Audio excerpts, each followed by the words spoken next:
This is Group 6 genre film presentation on the movie Sleepy Hollow, directed by Tim Burton. This movie fits into the supernatural and physical subcategories of horror because of its introduction of the legend of the Headless Horseman and the multiple clips of graphic violence. Within the horror genre, this movie, Sleepy Hollow, is unique for its dark and gothic aesthetic and for its stylized aspects often identifiable in Tim Burton movies. The horror genre is set apart from the other genres due to the fears they play off of to create a horrific, bone-chilling plot.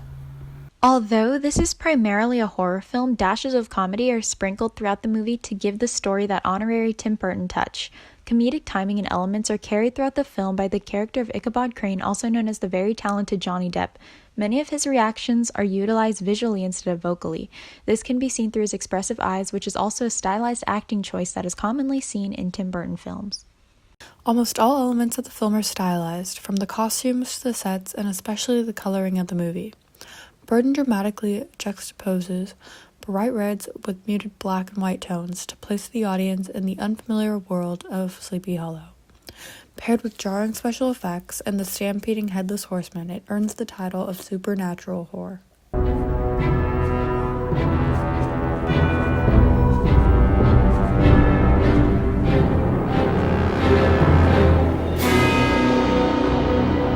The Tree of the Dead.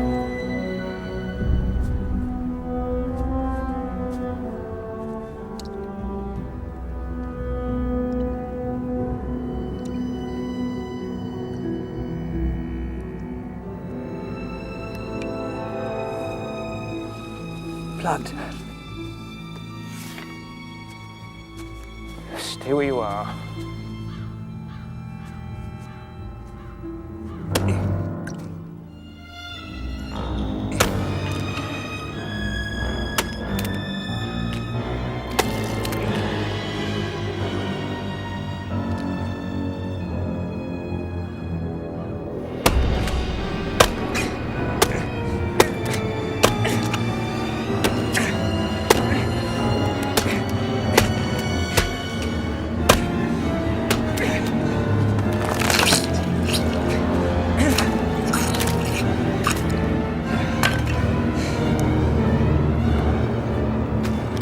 What is it? Just stay where you are, don't move.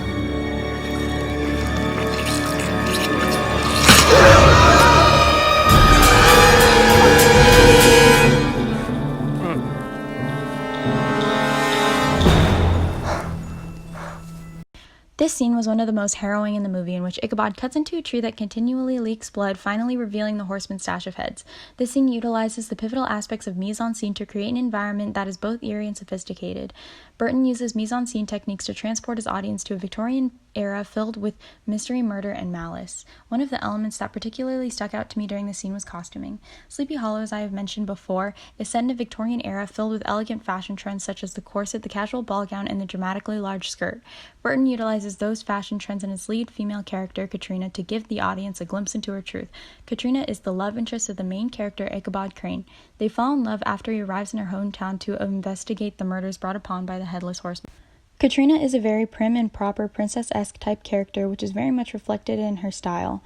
She is very two-dimensional and doesn't have much of a pivotal character arc like many other princesses. Her costume mirrors her delicate behavior because it resembles the style of a princess. This can be seen in her visual corset and her giant hoop skirt.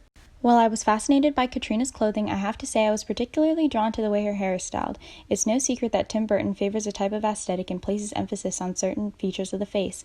This feature is the eyes. Burton said himself that he really favors expressive eyes due to their ability to tell you more about the person in their story.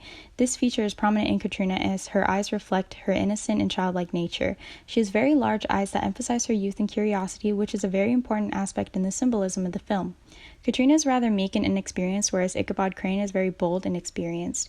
She is naturally drawn to him due to her desire and curiosity. This can be seen in the brightness of her white eyes. To emphasize this, Burton styled Katrina's hair to be pulled back the entire time so that the audience can always witness her expressions and her attraction to Crane. The overall objective of mise-en-scene is to completely immerse their audience into a completely different universe. With that being said, costume and hair is essential to create a completely different atmosphere. As for the film Sleepy Hollow, Burton creates an atmosphere that very much falls into the category and aesthetic of the Tim Burton cinematic universe. The intricacy of costuming and hair emphasizes Burton's stylization, and it highlights a key aspect of the character, particularly Katrina's personality and human nature.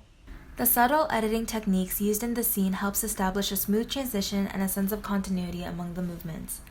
Working in harmony with the sound, the more abrupt cuts add to the suspense of not knowing what is causing blood to come out from the tree, and shocks the audience when revealed. An aspect of editing that is often overlooked is the impact of time. The time taken to reveal the close-up of the heads buried within the tree sums up to less than 3 seconds. The abrupt snippets of the heads add shock value to the scene, almost like a mini jump scare.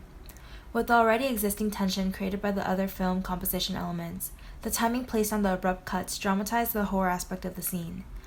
Also, the short length of the close-up provides enough time for the audience to realize what they just witnessed, but not enough time to process the shot.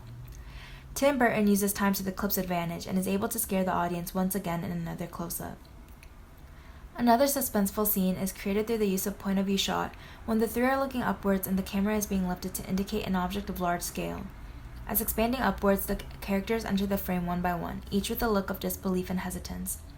By focusing on the characters' expressions and following their gaze upwards, Burton is able to build suspense for the big reveal of the Tree of the Dead. When the camera finally flips and reveals the tree, a re-establishing shot is used to make the spacing between the tall, looming trees and the characters more clear. This technique reveals the ominous, gloomy setting and adds to the horror of the moment. Cuts are also essential in horror movies to add a level of chaos among the suspense. When Ichabod is cutting into the tree, the shots switch back and forth from the close-up of the tree revealing the strange red liquid to his face.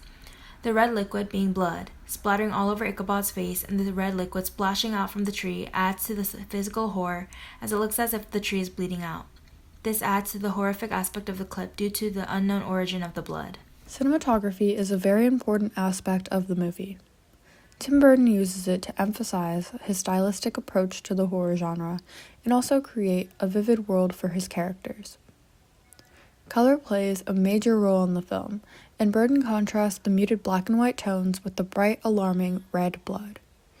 In this particular scene, we can see how there is a stark contrast between Ichabod's white, pale skin and the red of the blood splatter. It emphasizes the violence of his hacking into the tree roots and brings in the gore aspect, which is an element of the horror genre. This builds suspense as we see the tree bleed out, and it is the fear of the unknown that sets an eerie tone for the scene. The close-up shot of Ichabod's face is very intimate, and it shows the audience the disgust and fear the character is experiencing, contributing to the tone of the film. Burton also uses rack focus, making Ichabod stand out even more, and uses this to ensure that his face is where the audience's eye is drawn. The splatter across his face brings in an element of physical horror, and it is nearly comical that the blood is hitting him across the face, almost in his mouth. However, the primary subgenre presented is supernatural horror, since the movie centers around a ghost and the tree is representative of the gateway to hell. Special effects are a staple of the modern horror film, and in this scene, the severed heads that submerge from the roots of the tree create an eerie effect that acts almost as a jump scare for the audience. It will tie shock value and reveals the supernatural element of the film. Lastly, the sound of the scene plays a role in revealing the grand mystery. 10 minutes of uninterrupted gothic action music plays behind. The first few minutes are macabre ambient music with a highlighted theme in undertones of brass dissonance. Soon, it erupts into the most chaotic passage in the entire scene. As climax attacks, a soulless low string and percussion accompanied by choral shouts and string and wind instruments introduce the truth reveal. It quiets for a while, later using a detuned flute against string sections. This turns into another supremely dissonant action cue with the chanting chorus, rushing strings, snare drum, and ruthless brass. After the gate is opened, dissonant solo fiddle with dense percussion and huge clashes of chaos. The final 2 minutes introduce a busy 2D section for orchestra, which all this music in harmony emphasizes a horror vibe. All these wind and string instruments create a gothic atmosphere of the movie and for the era along the horror genre.